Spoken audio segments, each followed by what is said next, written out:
ground trembles. Smoke drifts across the horizon. The roar of engines grows louder. An iron tide is coming.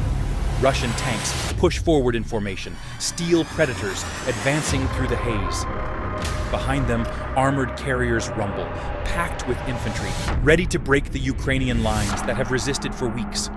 Artillery pounds the earth ahead, turning trenches into firestorms. Each blast lifts soil and smoke into the sky. The Russians aren't advancing blindly. They're paving the way with overwhelming fire. But waiting in the fields and tree lines are Ukrainian defenders. Hidden, silent, patient. Their trenches run deep. Their artillery coordinates are set, and their drones hover overhead, watching. The Russians push into killing ground. Suddenly, the silence breaks.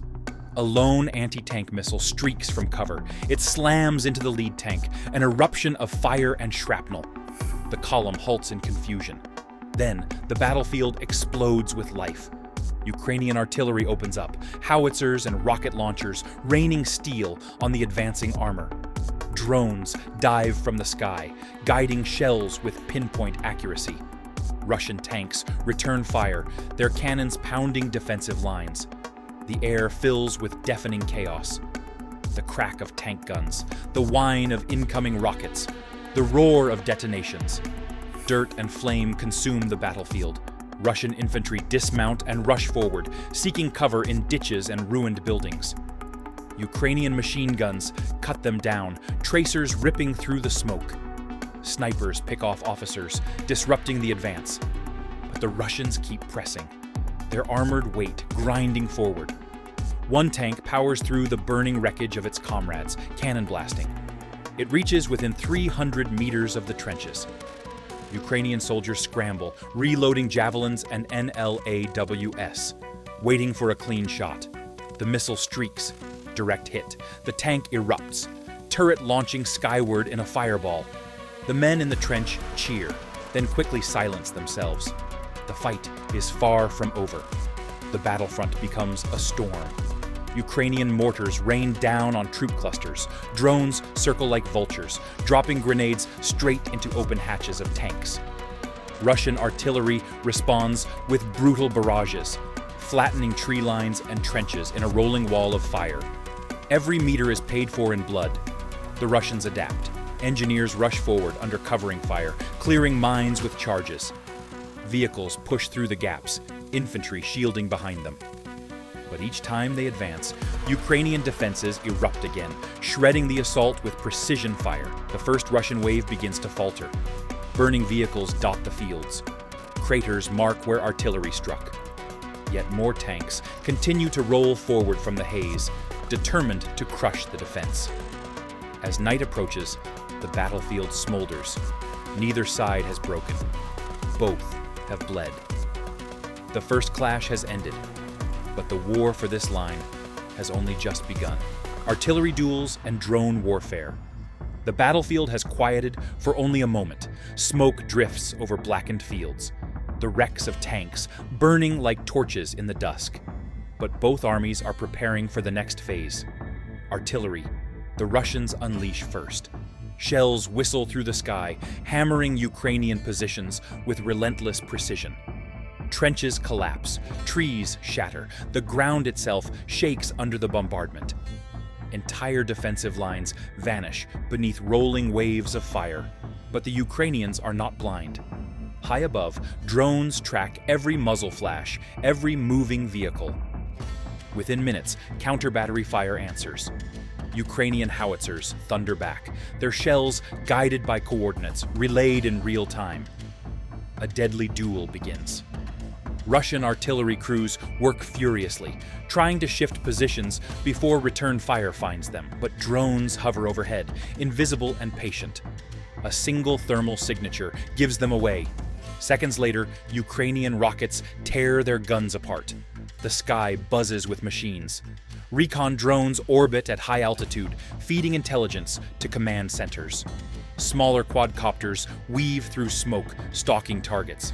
And then come the killers, FPV drones, modified with explosives, racing low across the fields. A Russian tank grinds forward, turret scanning, crew on edge. From the tree line, a tiny drone darts out, weaving past obstacles. The tank fires its coaxial gun, tracers streaking, but the drone swerves and slams into the engine deck. A flash, black smoke pours out as the crew bails, scrambling for cover. Moments later, another swarm launches. 5, 10, 20 drones dart across the sky.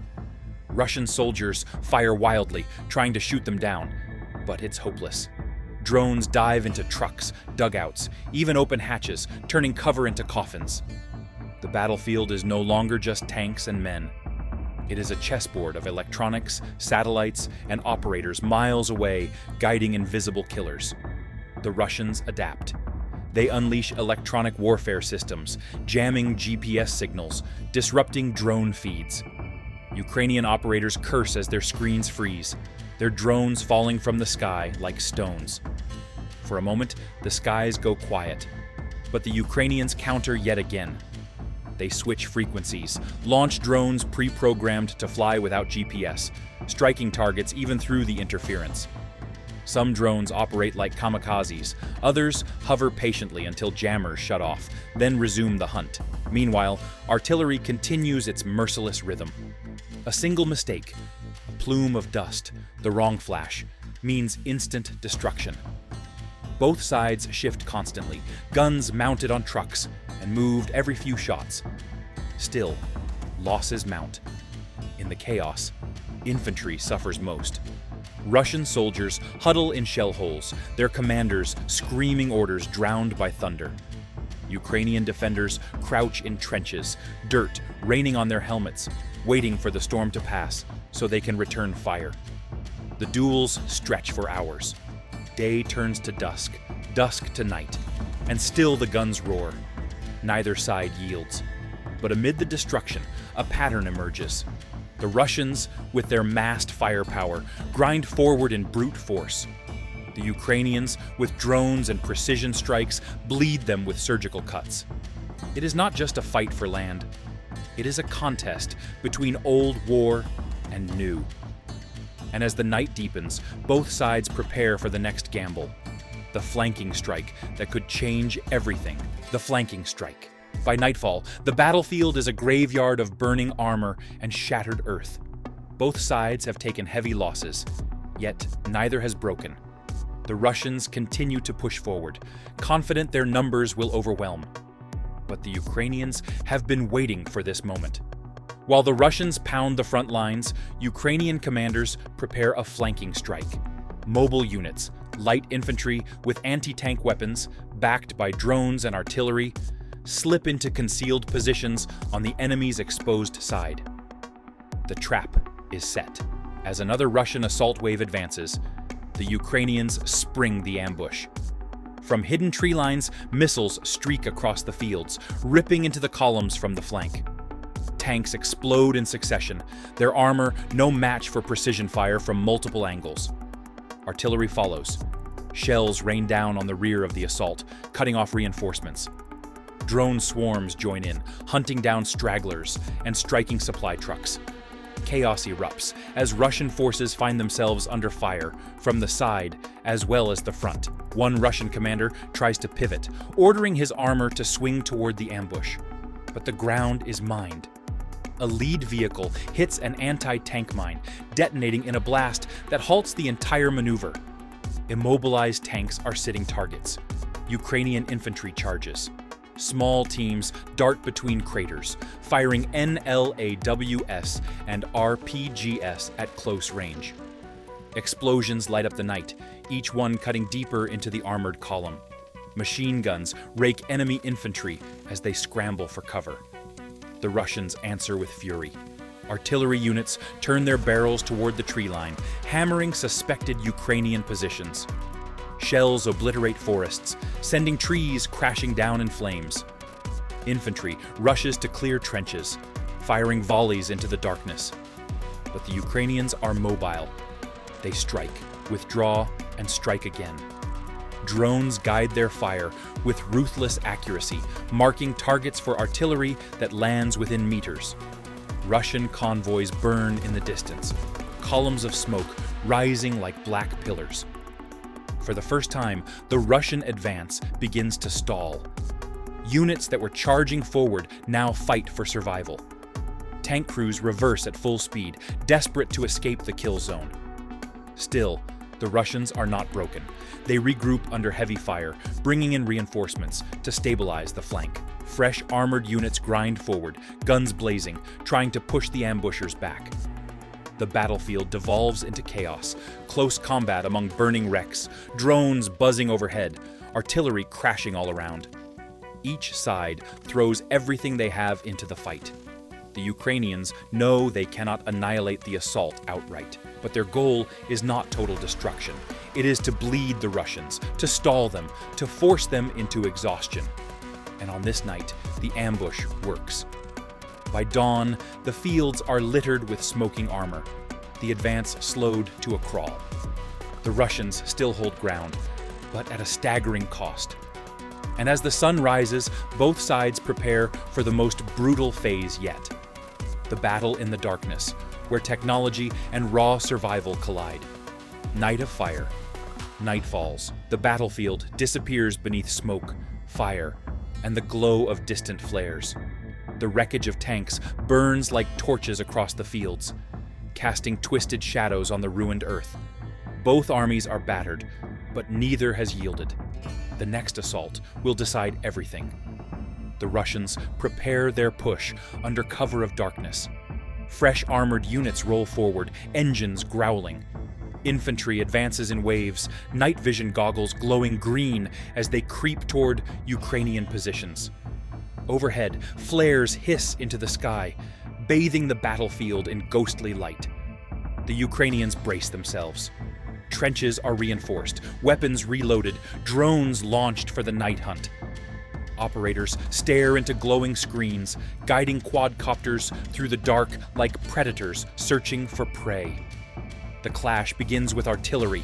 Russian guns thunder again, blasting trenches and craters into fire pits. The ground trembles as shells crash in rolling barrages. But Ukrainian artillery answers instantly, their fire guided by drones spotting muzzle flashes in the night. The earth becomes a storm of steel. Then come the drones. Dozens swarm overhead, invisible against the stars until they dive. FPV drones loaded with explosives streak toward tanks and vehicles. Some slam into engines, others through open hatches. Russian crews fire desperately into the dark, tracers cutting arcs across the night sky. But drones weave past to strike their targets with deadly precision. Russian electronic warfare counters, flooding the air with jamming signals. For a moment, drone feeds freeze, controllers cursing as their machines plummet lifeless to the ground. But the Ukrainians adapt, switching frequencies, launching pre-programmed kamikaze drones, overwhelming the jammers with sheer numbers. The night is alive with buzzing machines and violent detonations. On the ground, infantry collides in brutal close combat. Russian troops storm trenches under the cover of artillery. Grenades and gunfire light up the night in flashes of orange. Ukrainian defenders fight back with rifles, machine guns, and knives in the mud. The battle is hand-to-hand, fought in darkness where shadows are as deadly as bullets. One trench is overrun. Russian soldiers pour in, bayonets flashing, forcing the defenders out. But moments later, a Ukrainian drone drops a grenade directly into the captured position, scattering the occupiers in a fireball. Every meter is contested, every position fought for again and again. Above the chaos, a distant roar cuts through the night. Ukrainian HIMARS launchers fire, their rockets arcing into the sky.